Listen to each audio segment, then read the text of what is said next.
Where we start with the always amazing and always very interesting.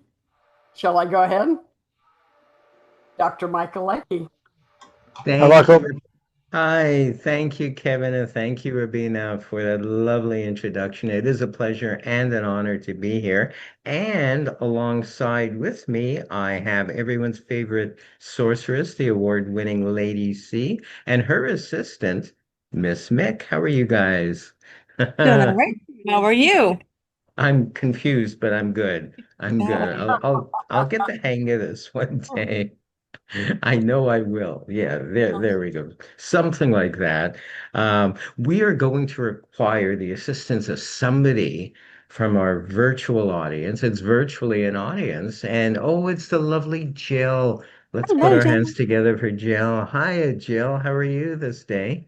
Absolutely fine, thank you. And better for seeing you and the girls. Oh, same, same. Me It's too. always a treat. It's always a treat to see you. Are you ready for this? This is a really difficult one. I believe that my partner in magic, not crime, my partner in magic, has made a prediction or is going to make a prediction. No? Going to, yeah. Yes, my Do you on the think front I'm up of to the it? paper. Ah, there we are. Okay. And at this point in time, I think you'll agree that we both have no idea what the prediction is going to be. I certainly have no idea. Hmm. Cheryl does. I don't think she wants to share it with Mick for some reason, No, don't because share. Mick may signal us and give it away in some way, shape, or form. So there it is in the envelope. It will Take remain in full view the entire time. I don't know about you, but the suspense is getting to me. This is what we'll be using this day. Jill will Oh, be working with ESP cards. And one of the things I love about ESP cards is they were used for experiments appropriately and extrasensory perception at Duke University a long time ago. And I've got the symbols here for all of us to see.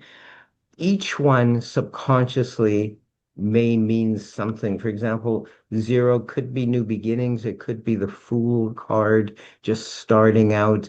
In Zen Buddhism and Buddhism in general, it's the all. It's more or less beginnings.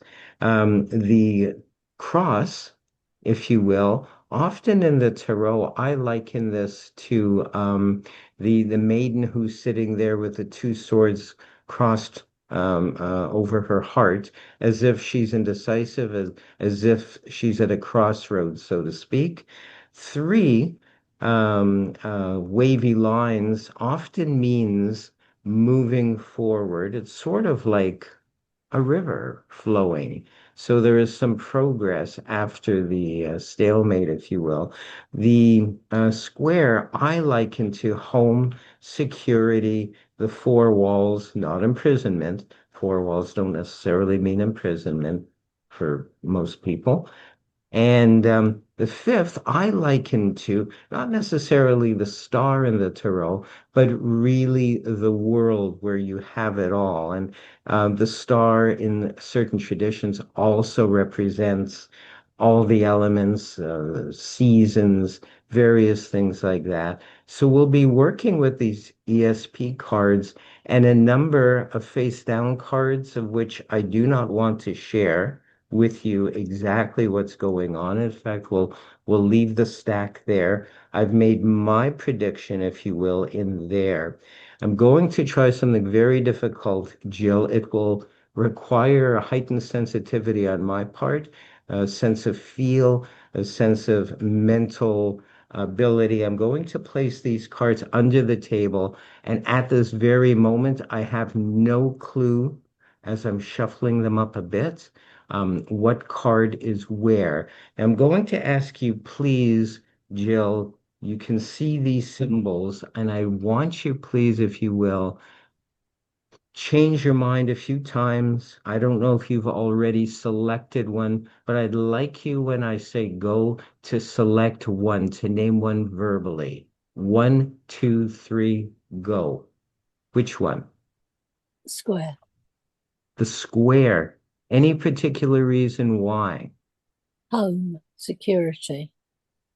Exactly. I tend to agree with you on that. I tend to believe that it's not just the four walls. There's a certain level of security, of hominess, if you will. Gonna bring out the stack of cards here for you again, the ESP cards, and we're going to see if something interesting has happened.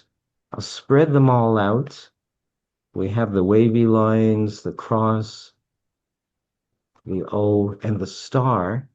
And the one that seems to be turned over would be the square. It's the one that's missing here.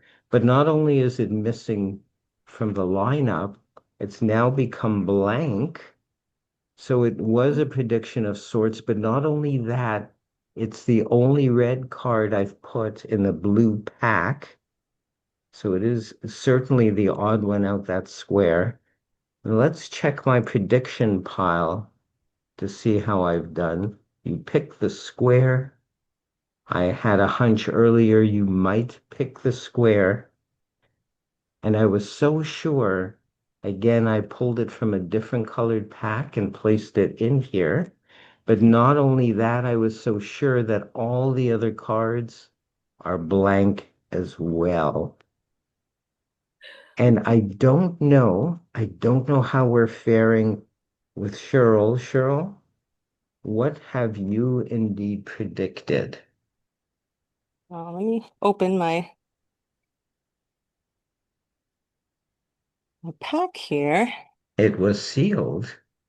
I think we Well, should emphasize that to everybody. with Very tape. secure. And it is indeed the Wow. square as well. Your hunch proved 100% correct. I want to thank you so much, Jill, for helping us in our experiment of the mind. And of course, my partner in magic, Lady C, and Miss Mick as well. Thank you guys so much. Thank They're you. amazing. So are you. Yay! You. Thank you, Dr. Michael. Thank you, Cheryl. And of course, Jill and Michaela. Wow!